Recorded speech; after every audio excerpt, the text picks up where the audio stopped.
People, of course, like to think that they are special. That's exciting.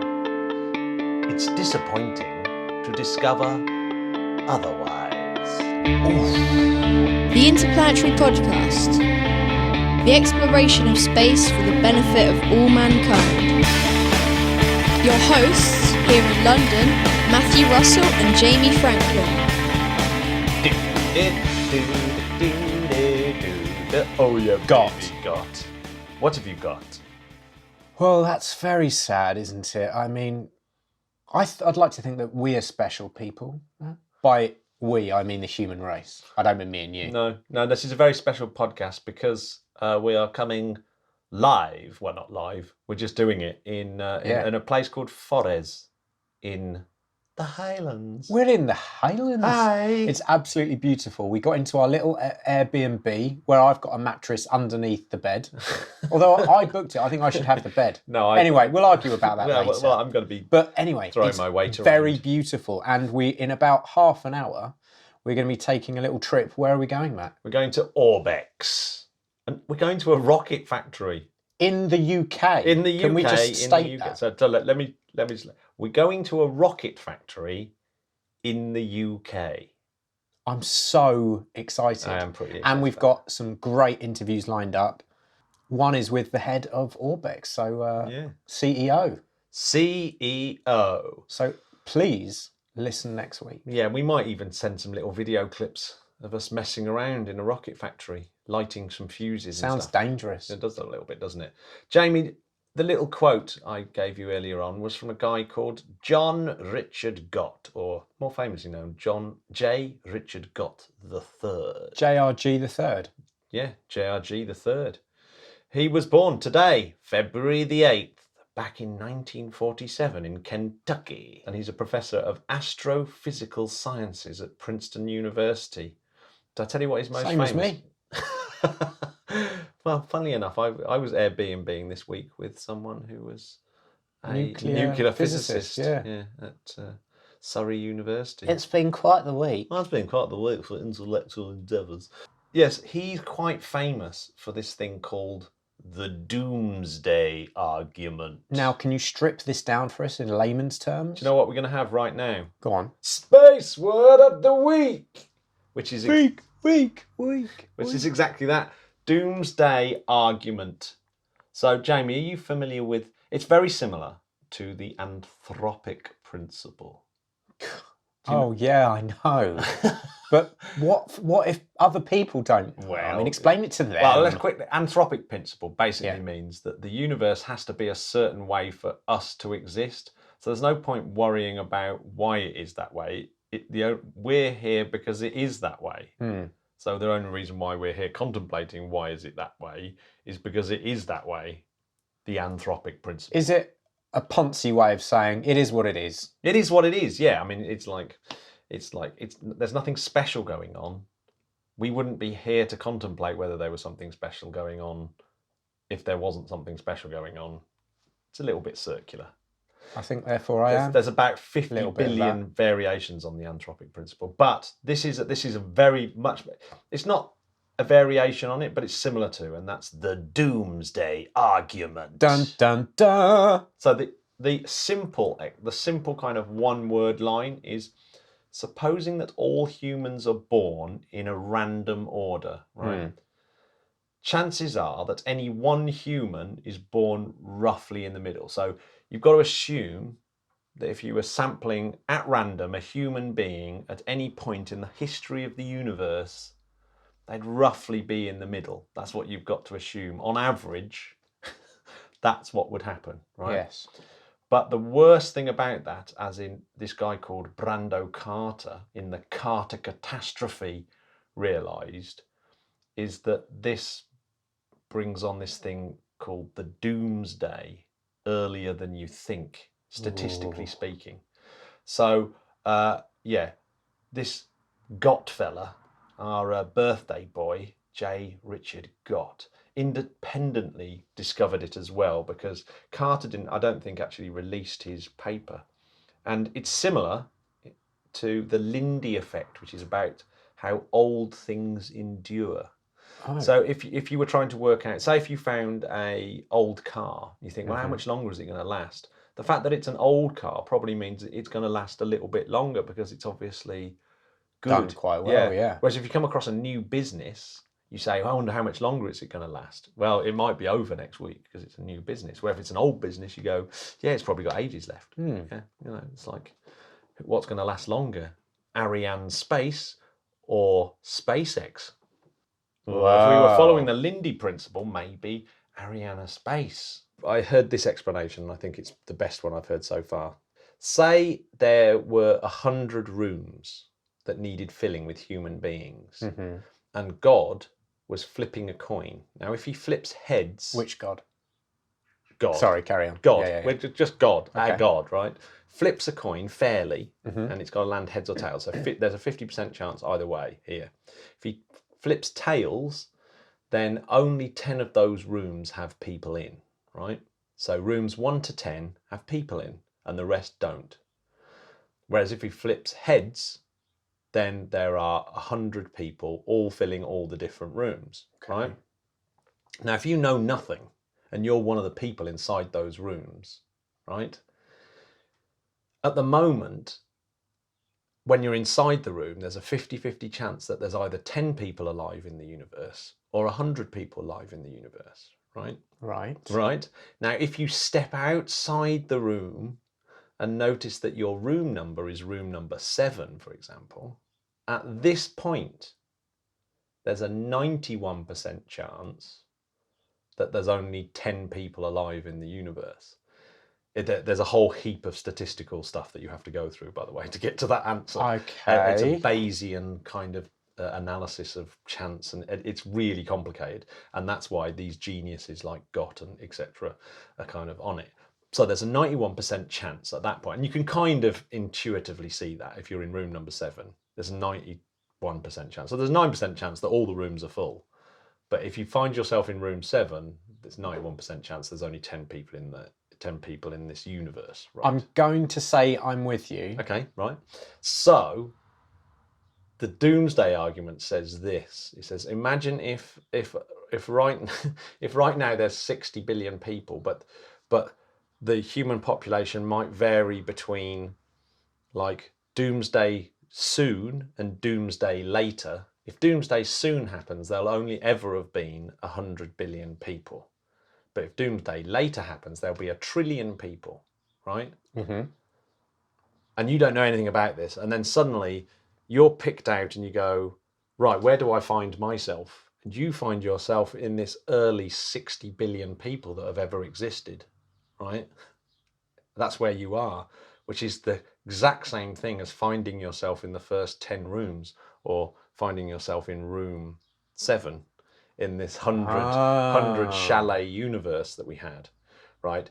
Which means we're actually nearer to our doom than we would have been. We're 91% certain that doomsday is near. Yeah, well, me and you were just in a cafe saying that we're all right with death. So we're not bothered, are we? No, bring it on. So that doomsday... Although, don't bring it on quite so soon, because we've got a lot of podcasts to do. I'm sure there's loads of things in here, and there's just loads and I think it doesn't feel intuitively correct, does it? That you can just sort of say to yourself, "Oh, well, I'm 91 just because I'm here now. I'm 91% certain that the end of humanity is just round the corner." Yeah, define just round the corner, though. Well, it's the sooner rather than later scenario. Well, we're halfway through our sun, aren't we? Yeah. So we only, bloody hell, Matt, we've only got another 5 billion years of energy. Yeah, and I think insurance companies have to take all this into consideration, all these statistical things. It gets really, really difficult. But I tell you what, the Doomsday Argument really it shouldn't be called the Doomsday Argument. That is a misnomer, apparently, because you've heard this one, and I'm sure is loads of people say, did you know that more people exist now than have ever existed, right? Have you heard that one? Where people say that, right? Yeah. Which is... It's absolutely not true. Well, it's just nonsense. More people have died of malaria than are alive now. So they reckon it's something like 107 billion people have lived on Earth so far. Yeah. And there's only 7 billion around at the moment, so it's considerably less. Which means actually, if 107 billion people have existed, and lifespans expand and medicine gets better and the population stops increasing, we're actually a long way off doomsday. Yeah, for sure. Statistically speaking, got it down to we're about 8 million years away Well, from doomsday. I like the stat that is, out of all of the plant and animal life, there's only 1% of what there's ever been left. That's amazing, isn't it? Yeah. Well, actually, that plays into these doomsday arguments as well. The other one is, and sorry to interrupt, but think about that.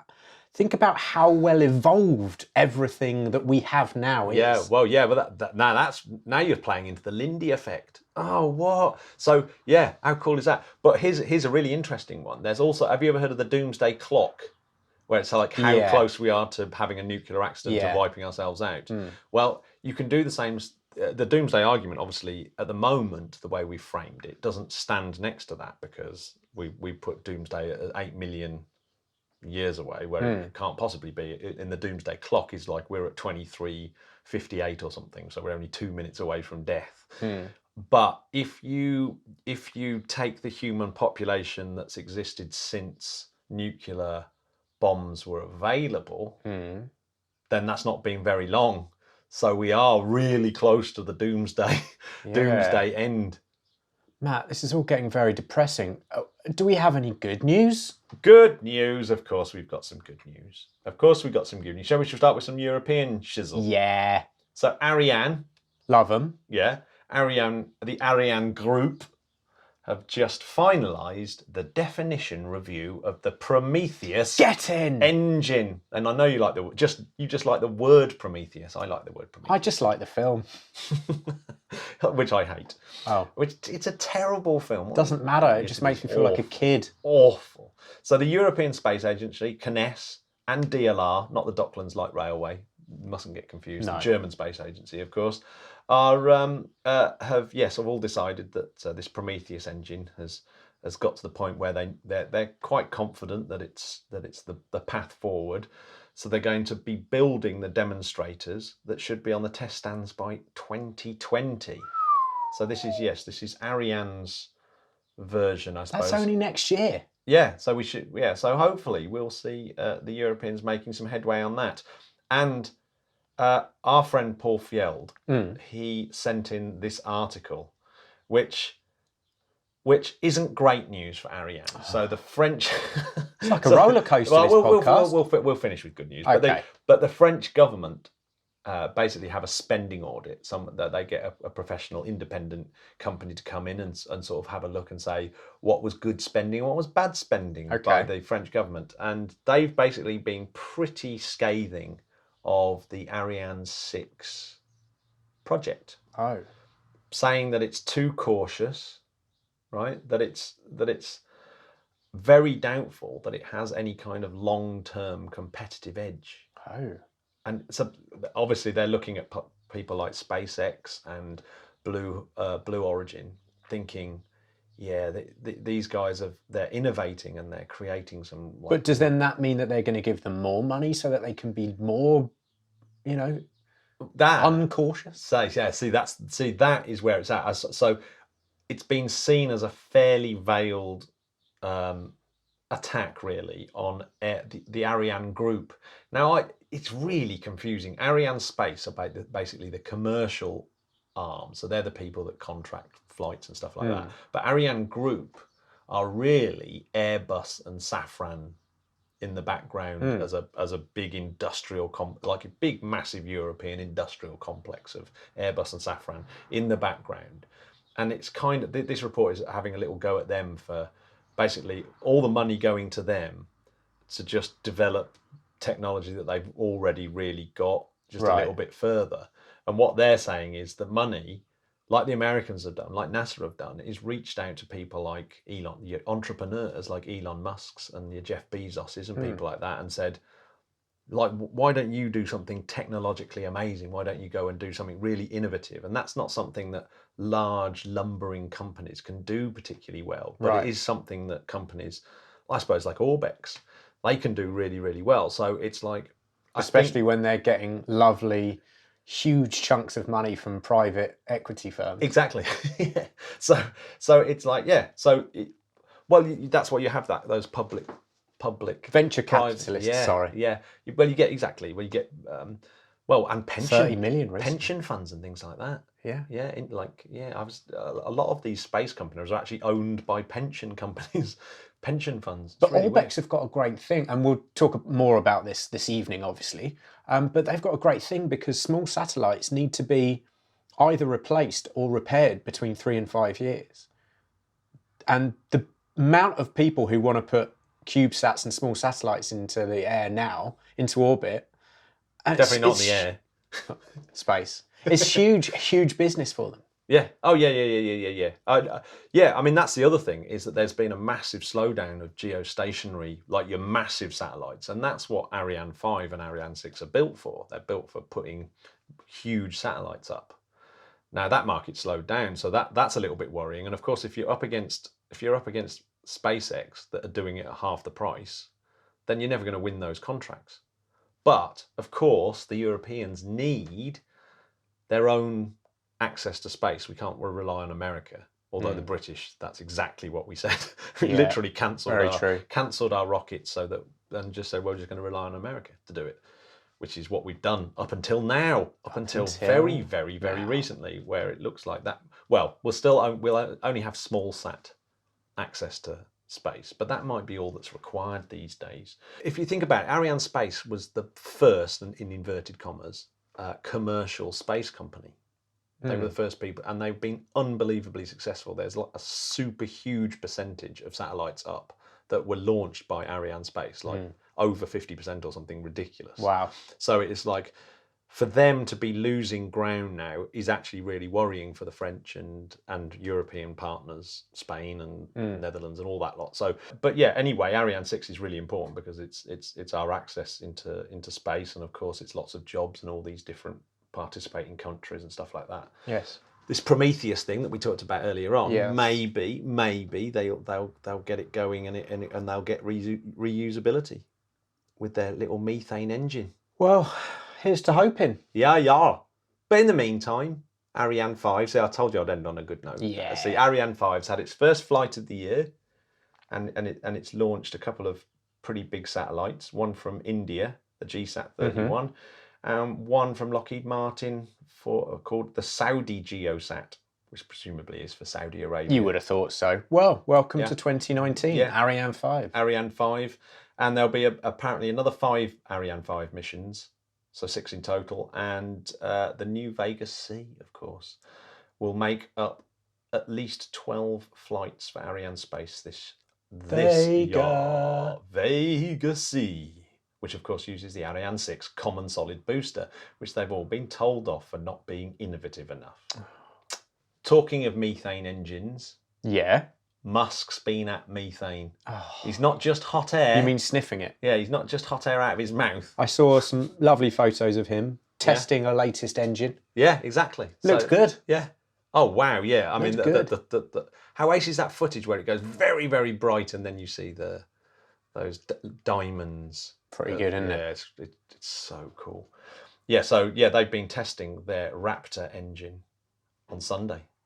Say what you want about SpaceX, but they know how to make things look cool. Yeah. So yeah, at McGregor, Texas, blasting it around, and they've been testing non-flight versions since 2016, but that is actually a flight version of the rocket engine, creating 440,000 pounds worth of thrust. The actual engine may be one of the 3 that's going to go on that recently toppled and damaged Starship hopper, which is for when it does its little hopping test. The lovely looking beast. Yeah, the grass hopping Starship. Can't wait. The word is that it's a simplified version from what they really wanted to do. So they're starting off slightly more basically and thinking about its use to get to the moon rather than its use to get to Mars. Yes. So it's simplified.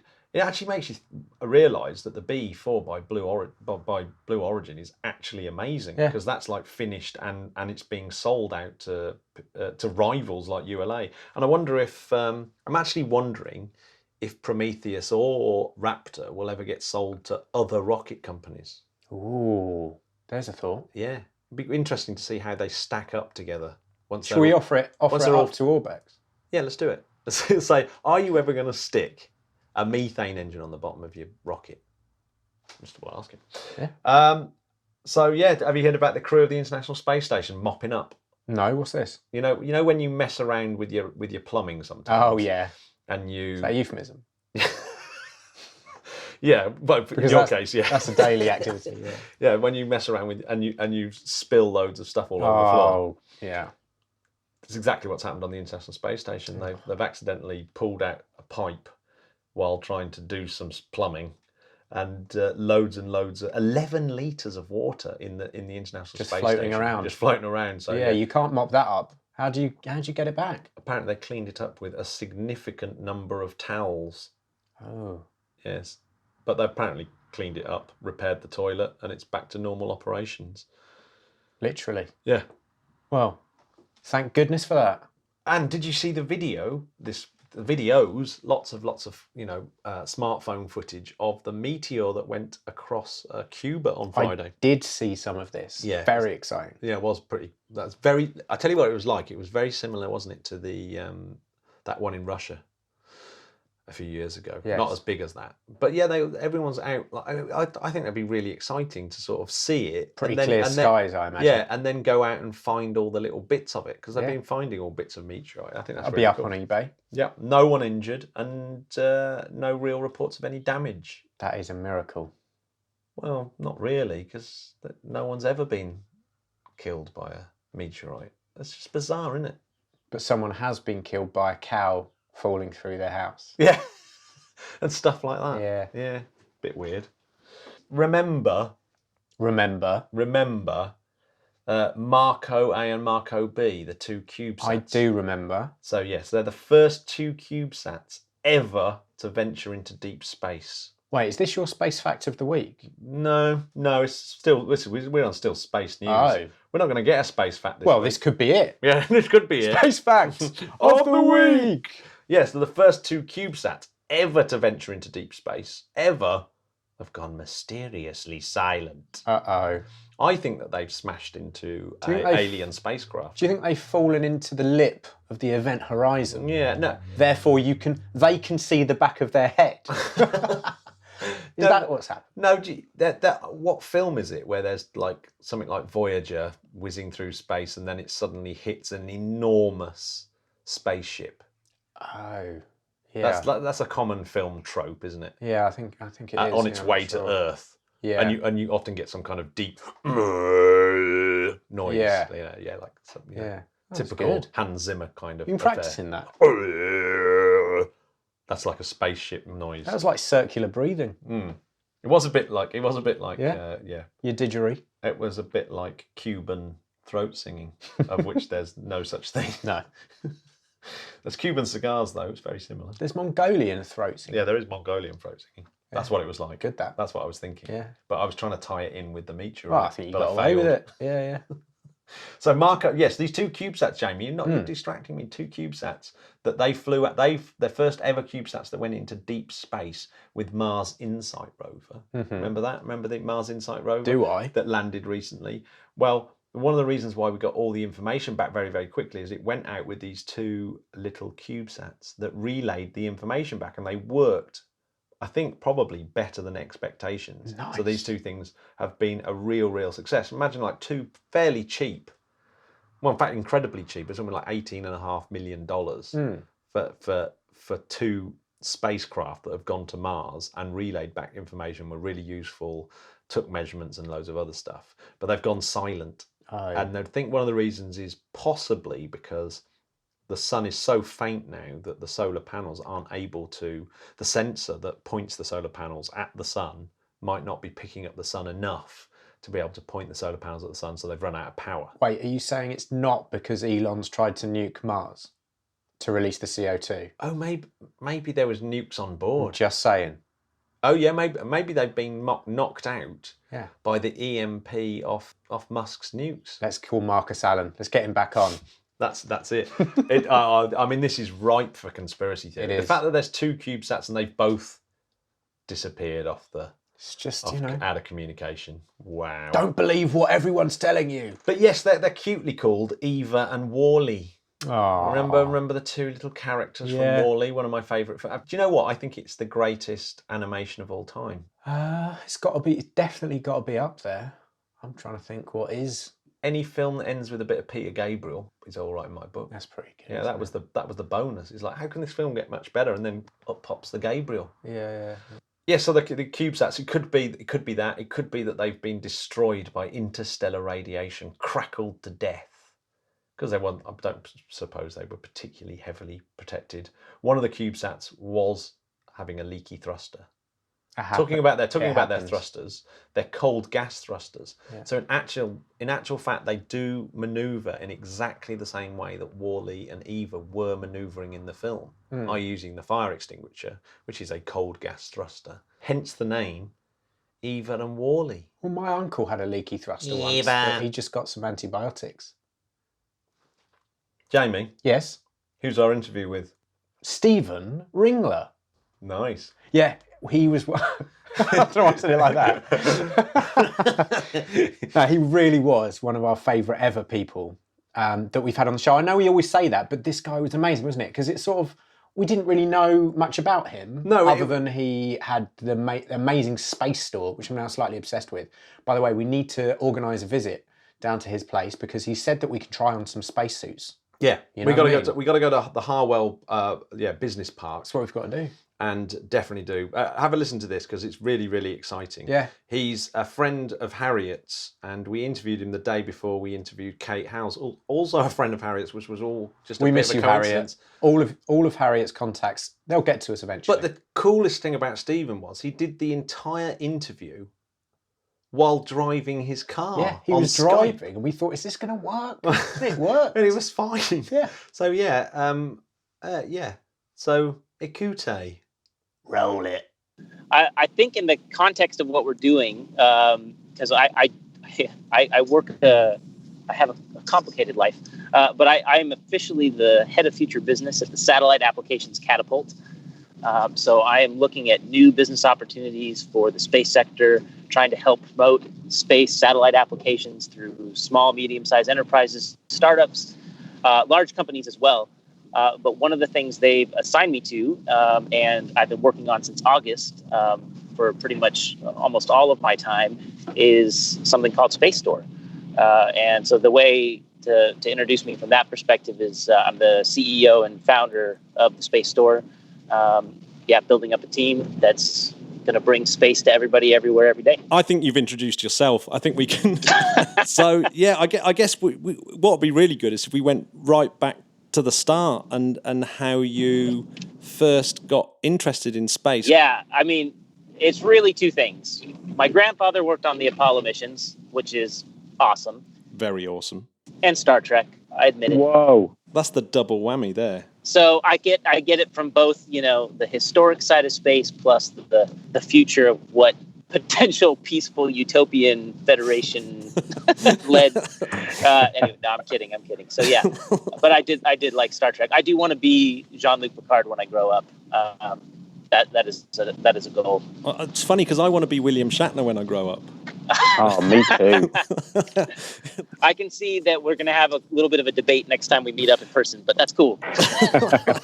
I think I would trust Picard more than I would trust Kirk. But come on, Kirk's so much cooler. I was going to say Kirk has more fun, so this is true. So, Stephen, just a question about the Apollo missions. How early were you when you realised the gravitas of what your grandfather was? Was it your father or your grandfather? My grandfather. Your grandfather. What he was doing. How old were you? That's a really good question because I can't remember exactly how old I was when he passed away, but it was sometime between the ages of like 8 and 10, I think. And that's when, we started, I didn't actually know him very well. But then we, as he passed away, we looked through all of his stuff, and I just came across all these pictures. I have a Saturn V model that he was given when he worked for Boeing. And I still keep that on my desk. And it was really then when I was like, oh my gosh, this is what he worked on. This is in my genes. He contributed to sending people to the moon. That was about the time when it kind of really struck me. And I am a weird kid, a weird person. I basically at around 8 to 10, I was like, I'm going into astronomy or something in space. And I did. I was the president of the astronomy club when I was in high school. I started in university as a aerospace engineer, and I graduated as an aerospace engineer. And the first company I worked for was called the Aerospace Corporation, which was all about space. So, and haven't looked back since. Amazing. So space truly is in your blood. Yeah, that's quite funny. I wanted to be either a rock musician or an astronomer. Essentially the new Brian May, but it never kind of worked out either way. So wow. never split the difference between your ambitions. Go for one or the other. That's really funny because the university I wanted to go to would have let me double major in music and aerospace engineering. What? So I could postpone that decision of what I wanted to do with my life until after or till the end of university. So no, same exact goal, either rock band or astrophysicist or aerospace engineer. So I'm with you on the Brian May thing. Excellent. That's incredible. But maybe I'll go opposite because he just released a book a month ago, which is amazing. That we sell at the space store, where it's got all these stereographic images in the book, so it's like a 3D book. Oh yeah. So I'm going to go the opposite way. So he went awesome guitarist, Queen, etc. Astrophysicist kind of people are learning about that now. I'm going to go the other way. So I'll be a famous rock star. Well, maybe in my 50s or 60s. with Jamie and myself in the band, I hope. What do you guys play? Let's see if we got the band mix right. I'm a guitarist, keyboard player, and Jamie, you're I'm a rhythm guitarist. Yeah. Awesome. Well, and who needs a bass player? So there we go. We're good. I got the drums. Sweet. Maybe I'll demote myself to bass. That'd be fine. I'm sure all. Can hear you say that. I feel bad for all the bass players that are listening to this podcast right now and how offended they are. Well, they know it in their hearts. They know it. If you know what, in hindsight, if I could do it all over again, I would totally be a bass player. Be a bass player. Yeah, easy life at the back. I like it. Well, they're such a needed commodity, and I mean, let's face it, they play one note the whole time. How freaking easy is that? That's very true. Well, and they choose. Yeah, they have more influence than you think, don't they? They choose. Basically choose what chord you're playing. Yeah. oh, he's going a different direction. I wasn't expecting that. We got to go with him. Exactly. Paul McCartney did all right. Yeah. He's, so-so. He's doing okay, ticking over. Yeah, he's, still got a career ahead of him. So Stephen, okay, so we're going into, so that's childhood. So going into your career, what kind of things were you doing in the aerospace world? So my career started off focusing on pointing systems, control systems, so systems on spacecraft that regulate variables, but in particular, the area I focused on was making sure the spacecraft pointed in the right direction, or an instrument on board pointed in the right direction. So I spent probably a good 7 years working on those. So that looked like whether that was designing an actual system, reviewing somebody else's system, or I mentioned earlier when we were talking, I worked for JPL for about 40 concept missions. So looking at going to Mars, going to Jupiter, one of Jupiter's moons, and how we could take a mission there, whether it was a rover or a satellite, or even something more, it could be even different than that we would send over to another planet. So that was kind of the foundation of my career as an engineer. But then I learned through that process that I also enjoy people and hanging out with people, and effectively the business side of things and negotiating deals and doing cool new things. So I moved into a phase of business development, which has been basically the bulk of the last 8-10 years of my career. So I've done that in the United States. I've done that here in the UK, and basically trying to find a need and somebody that can meet that need, and then making that marriage happen. It's a really interesting point. I was talking to David Baker about this exact point of people become, go to university, learn an engineering skill or a scientific skill, and go very, very deep and do their things like their masters and their PhDs and all that sort of thing.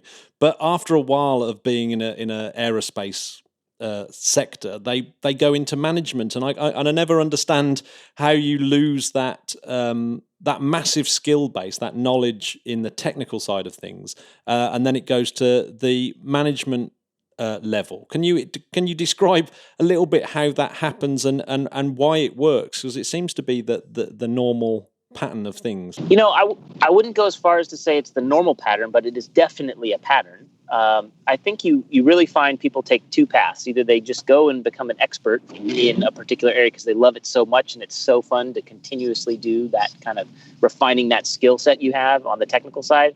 And then the other path is what you just described, which is becoming more of a generalist or dealing with the business side more. For me personally, as we've talked about being musicians and et cetera, I get bored easily. I like to constantly be learning something new. I find that once I've learned a pattern or a process, repeating that process over and over again is just not for me. And so the funny thing is, as much as I loved the engineering, I loved designing these spacecrafts with NASA. I loved, working the actual coding. So I could program in 9 different languages at one point. Despite loving all of that, it became repetitive. There wasn't like much of a new challenge when I would get onto a new project or would work on a new satellite, or I'd start a new set of code. It's like, oh, okay, this is kind of the same. And so hence moving into business development. And then moving even into business development, you learn that there's a process to that. There's a process from taking somebody that has no knowledge about your company and what you do to learning about it and finding out that there could be a good match of meeting a need with your capabilities. And there's a process there. And so even as I did that, that became repetitive. So as I said, I get bored easily, and I still love business development. It's something I think I do really well, but I really wanted to, I need to continue to stretch myself and learn and do something new. And so yeah, I think that at least that's how it is for me. So what happened next when you got bored of all the stuff that sounds ridiculously hard and unboring to me? What did you do? What was next? So I think what was next is I came over to the United Kingdom. So I worked as the Space Cluster Development Manager at the Harwell campus. Are you familiar with the Space Cluster at Harwell? No, we've never been, have we, Jamie? We have to do that in 2019. It really is on our list, yeah. Well, consider this a formal invitation to both of you to come out, and I will take you around. We'll show you all sorts of cool stuff. Awesome. So when I was working in the U.S. and I came across this cluster, I was completely just blown away by this concept of, hey, wait a minute. We can actually create all sorts of cool commercial collaborations around a place that has to do with space. There's nothing like it anywhere in the world that I've found. Nothing in America. Everything's very stovepiped in America. There's not as much collaboration and whatnot. And this place, Harwell campus, is growing and creating new things that are going to happen in space that have never happened before. And so that really intrigued me. So what I ended up doing, I was still doing business development, but I was doing it on behalf of the industry and on behalf of the country and the sector. So really trying to help bolster economic growth in the United Kingdom, jobs, revenue, et cetera, for the space industry, growing companies, growing job numbers. So that's what I did for about 3 years. And then over the last year, I've switched over to, like I mentioned, the Satellite Applications Catapult, and really have taken off on a couple of different projects where we're working on combating illegal fishing, combating illegal logging in other countries, and then this new idea of the Space Store, where we're going to try to bring space experience to everyone, everywhere, every day. And that brings this whole new kind of retail element and food and beverage element, an educational element that I have not previously been as involved in. So is definitely scratching my itch so that I'm doing something new and learning something new. Can you give us a couple of examples of maybe some of the things where people are collaborating up at that hub? So I think one of the coolest stories that I appreciated is there was these two companies. Actually, one big organization that's really well known, and another kind of company on campus that they basically work in completely different fields. One was space, and one's advanced materials for stuff here on Earth. And at the Harwell campus, we run this set of networking events called Connect Harwell, where we bring together the 200 plus organizations on the campus together just to interact and engage. And these two companies met at one of these events about 2 years ago. And then a year later, they came to another one of these events and shared a testimonial of how they met at that conference or at that event, and then are in a contracting relationship together. No, that is very, very cool indeed. Networking by location. Is it what you would call divergent technologies in a way? Definitely. So they were seemingly divergent, but then they ended up having quite a bit of synergy. Yeah. The neat thing about Harwell campus is that you have over 80 space companies currently there, and you can walk to any of those companies. Like within a 15-minute walk, and many of those companies are all co-located in a building, and there's a couple different buildings that they're located in. So it's just an ongoing kind of networking, collaborating environment. I was going to have a question about the Space Store. I'm actually looking at it right now, Stephen, and something that's piqued my interest is that you've got experiences now on the website. So it says, visit us to try on a replica spacesuit and a range of virtual reality experiences. Can you, first of all, tell us a bit about the Space Store and then maybe tell us a bit about these experiences? Yeah, absolutely. So really, the fact that you've honed in on the experiences is the core of who we are. Only 550 people have been in space to date, and that number is not going to change much over the next decade or even next 2 decades. As much as we want to see a lot of new space tourists, et cetera, let's face it, it's still going to be a pretty small number of folks.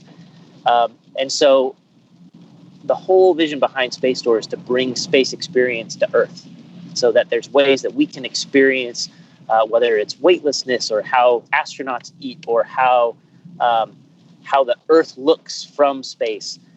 We want that to happen here on Earth in a way that's accessible to folks. So that is the vision of Space Store. And we do that really in 3 ways. We do that through experiences like you've just described. So we've got currently 2 virtual reality experiences and a replica spacesuit experience. We've got, we want to bring food and beverage and how astronauts eat. So that's the second side of Space Store. And then finally, we want to have merchandise that's all enabled by space. So currently, the merchandise that we have is either enabled by space data or space images. There's space art. There's space education. But ultimately, we want to be selling things like mobile phones that are enabled by space. You name it, if it's enabled by space, we want to have it in our store. So that's kind of the 3 tenets of Space Store. In addition to those 3 things, we've got educational programs. So we're basically host students to give them a fun, interactive way to learn about space. We have public events and we have private events. So you want to know about those experiences in particular. The replica spacesuit experience is basically gives people the opportunity to try on a spacesuit that is worn by astronauts that go on the Soyuz module up to the International Space Station. The Sokol. The Sokol is exactly. Yeah. It's called the Sokol spacesuit, and each astronaut gets a tailor-made version of the spacesuit, directly for their body size, and then we give people the opportunity to get in the suit, see how it's like to don it. It's not simple. It's not easy. It takes 2 people to put it on. And then to walk around in it and feel that, hey, wait a minute, this isn't actually meant to be walked in. It's actually meant to be sat in. So you feel that discomfort and just kind of get that experience of what it's like to be in a spacesuit. I love that. We've taken many photographs of spacesuits, but we've never tried one on yet. Well, you will do that when you come out to Harwell campus. This is getting exciting. I'm also very excited about, I'm just looking here at a virtual reality experience called Alien Earth Martian Cave Dive. Now sign me up for that straight away. You're in. So when you come to Harwell campus, we'll get you set up on that. Andy Torbett is stars on the BBC program Beyond Bionic, and he went out to some caves in France, strapped on the 360-degree film camera stuff, got the lighting and everything set up, and basically went through these caves, and now you can have that experience in virtual reality. And it's voiceovered by Andy, relating it to what it might be like to explore as a cave diver the lakes that scientists believe are under the ice caps of Mars. And it's the pilot program. It's our pilot episode of a whole Alien Earth series where we're going to be sending Andy to the craziest places on the planet Earth, like sandstorms and deserts, volcanoes, ice caves, you name it. Something that's analogous to another place in our universe, in our solar system. That sounds absolutely mega. Sign me up. That's brilliant. If Jamie and I are both in Sokol spacesuits, would we have one each? In which case, that sounds like it's our new front cover to me. We can take some pretty cool pictures of you in it. That's a hell of a profile pic. We actually have 4 spacesuits. We have 2 adult-sized. We have 1 junior size and 1 kid size, because we again want to make space accessible to everybody. So it's not just for kids, it's not just for adults, it's for the whole group. But Jamie, you're the kid size, right? I was going to say I'll take the junior, and Matt can take the adult. We have 2 adults, so you're good. You're good, guys. That's amazing. So Stephen, what's coming up in the next first quarter of 2019 for you that you can share that's exciting? So the exciting news about quarter 1 2019 is we're focusing all of our endeavors around setting up our research and development center at the Harwell campus. So ultimately, we want to have shops in high streets, shopping centers all across the globe. But while we do that, we're going to need to constantly be creating new experiences, new merchandise, new food and beverage, and working with partners like the partners at the Space Cluster at Harwell campus. We want to be their retailer. And so what a perfect place to set up a research and development center and be able to work with them and test new products, test new experiences. So that's the big thing that we're focusing on. And as we develop that over the first quarter of 2019, we're going to be doing pop-ups all around Oxfordshire, Berkshire, and beyond. So we're hopefully going to be coming to a place near you for the listeners out there, where we're going to bring what we have, bring our spacesuit experience, bring our virtual reality experience, bring our products, so that you can get a taste of what we're all about. That's amazing. So where can people go if they want to find out about the Space Store? I mean, the Space Store is just spacestore.co, is that right? Yep, spacestore.co, and you'll find out all about us. We've got events on our website, so you can find out about what's coming up in the space industry over the course of the next 4 to 6 months. We've got we have a live stream that we feed from the International Space Station. You can book an experience. You can look at some of the products that we're selling. That's the place to go. The other place you can go is that we are located at Harwell campus at the Satellite Applications Catapult.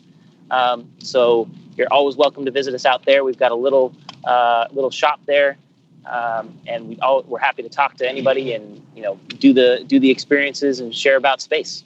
Check out the amazing things on this website, because you're going to get some excited loved ones if you buy some presents from here. Trust me. What's your favorite item on the store? My favorite item, as well as our best-selling item, is definitely our 4D augmented reality cards. So this is fun for all ages. So basically, adults, kids, you get this pack of cards, and you download this app, and you suddenly are taken away to space. So you've got 26 different cards that show you the solar system, the planets. You get to see the Apollo mission taking off, the Soyuz mission taking off. It's so hard to see it online and understand what it is, but every time we show somebody in person, like I said, it's our bestseller. We sell so many of them. And if you're a kid between the ages of 3 and 12, or you're looking to shop for a kid between 3 and 12, you can also buy with the cards the virtual reality mask, and they can do a virtual reality tour of the International Space Station and also a tour through space, as well as there's tons of free virtual reality apps online that they can download for other educational and entertainment purposes. Oh my God, Matt, I've been a good boy all year. Please, can you buy that for me? Yeah, don't worry, Jamie. It's in your stocking. What's your? I'm going to ask one last question, and that is, what is your favourite space fact of all time? Yeah, I was thinking about that. So many awesome space facts. How about I just give you a couple that I think are pretty fun. A couple is fine. Yep. You could take our Earth, and you could put 1.3 million Earths into our sun. That's how big the sun is. That's how small we are. And crazy. They talk about the overview effect in space, and I think that alone gives me the overview effect. And actually, if you go on our website, you'll see we actually have a piece of art devoted to that, where it shows the Earth to scale with the sun, but you only can barely see the curvature of the sun. Now, thank goodness we're not that close to the sun as the picture depicts, otherwise we'd all be dead. But I find that just so fascinating. I think another fact that I get let me just call it as a fun fact. I mean, maybe it's not my favorite fact, but people, I ask people this question a lot: is what's the hottest planet? And 9 times out of 10, people are like, oh, what's the closest planet? Mercury. Oh, it's got to be Mercury. And the answer is actually Venus. The surface temperature on Venus is much hotter than it is on Mercury. And the rationale and the reason behind that, I think, is around the whole idea of greenhouse gas effects, et cetera, is something that should wake us up here on Earth when it comes to thinking about how we treat our Earth. You didn't happen to see the... There was, I can't remember who it was. It was some American senator who's been using that. He said, well, Venus has got loads of carbon dioxide in the atmosphere and the planet's still there. That's his argument for not doing anything about global warming, is Venus. That's pretty silly. Yeah, DeFazio. Yeah, that's not quite the way that argument should work. No, he somehow managed to co-opt your argument to the don't believe in global warming. It's cripplingly embarrassing. Let's name and shame that. Peter DeFazio. He was unreal, yeah. So what this year, as we're wrapping up the year, it's the end of 2018. What was the most exciting thing that happened this year, do you think, in space?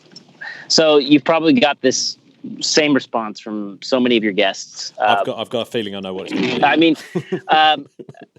I mean, it has to be the SpaceX Falcon Heavy. I mean, that I was literally jumping up and down on my couch in excitement. I am literally witnessing history. That is something that will mark my generation. As the Apollo missions did for others before us. And the shuttle before, after that, that was just absolutely amazing. And my good friend, shout out to Lauren Lai, was one of the broadcasters for SpaceX, and that was really cool to watch her broadcast that while while it was happening. Fabulous. Yeah, I think that is my favourite moment. Yeah, of last year was definitely the two boosters coming down like a pair of ballet dancers. Yeah, Fantastic. surreal, amazing. As a control systems engineer, so somebody who knows how pointing systems work, absolutely phenomenal job, SpaceX. They did I can't say anything more than just all respect to them for that. Stephen, you're new to the show, so you won't know this, but obviously you wait till you get home and you're in a safe environment. But because you've mentioned SpaceX, you have to do a shot of drink every time you mentioned it. So I think that's what, Matt, 6 or 7 shots for Stephen? Well, it's a good thing my wife got me a gin advent calendar. So there we go. Perfect. Got lots of shots waiting for me at home. Can I do those shots with tonic water though? Because yeah, you absolutely can. Because for any of our younger listeners, please advent calendar responsibly. What are you looking forward to in 2019? What you can have more than one answer, but what do you think is going to be the really exciting moment of 2019? I think there's a couple. So personally, on our journey for Space Store, I think we're going to have our first store sometime by the end of 2019. So that I'm really excited about, a place for people to go and experience space. I think Virgin's got something up their sleeve. So I think we're gonna probably see something really cool come from Virgin Galactic. So I'm rooting for them. They frankly, when I graduated university, Richard Branson was a huge inspiration for me, and what he was doing. I actually went out to Scale Composites and saw what they were building and what they were doing, and so I think that'll be exciting this year. Yeah, I wasn't expecting that. That's a great call, though. Yeah, Virgin Galactic. Absolutely. I feel kind of like they were not given the credit that they were due this week. Their huge success. I was like, or this last week, it's huge, and I think that's going to be going to hopefully take more of the limelight in 2019. Yeah, it's been quite downplayed, hasn't it, Virgin Galactic, and actually the same with Virgin Orbit. There is a chance, of course, we might see an orbital launch from the UK in 2019 via Virgin Orbit. Unlikely, but there's a chance. There's a chance, apparently. Apparently, there's a chance. So, yeah. Okay. Yeah, I do hope for us to be able to launch from the UK in 2019. I think one of the things people have to remember when it comes to launch is it is hard. It is so hard. And so the fact that it's taken Virgin as long as it has, I don't think surprises any of us in the space industry. And if they're successful in 2019 for getting a launch out of the UK, I mean, we need to give them some major props. But I also think we need to have some expectations and know that it's hard and it's going to take a while, and that's okay, but fight the good fight. We'll get there. Absolutely. Am I right in saying, though, you're actually driving at the moment while doing this? Oh, yeah, through the backcountry of Oxfordshire, yes. That is absolutely incredible. We've never had that. I've done a podcast from a stationary car, but I've never done it from a moving vehicle. That's incredible. Well, I am using hands-free, so totally fine. There we go. Safety first. Brilliant. Well, that's absolutely amazing. Yeah, thank you, Stephen. This is wonderful. So we should catch up in 2019 and have a great break. Awesome. There we go. He's just great, isn't he? Right. We've got our trip to Oxford planned soon. There we go. We have to go. So we'll be up there soon. Jamie, to keep this short, what do listeners have to do to tune in? Easy. iTunes, review, become a Patreon. Go to our Instagram, hit follow, like, subscribe, recommend the podcast to a friend or a loved one or a family member. Yes, and remember, the Doomsday's only round the corner. So live your life. Live your life, live the podcast. That sounded like some awful corporate language that would be on a poster, Matt. Live your life, live the podcast. I like the way you say podcast and I say podcast. That's because I speak properly because I'm from the south. Well, Shakespeare would have said podcast, but I'm just saying. Him. Right, shall we go? Tune in next week where we will have all of the stories From maybe Orbex. some video footage from Orbex. Have a good weekend, everyone. Bye. Bye.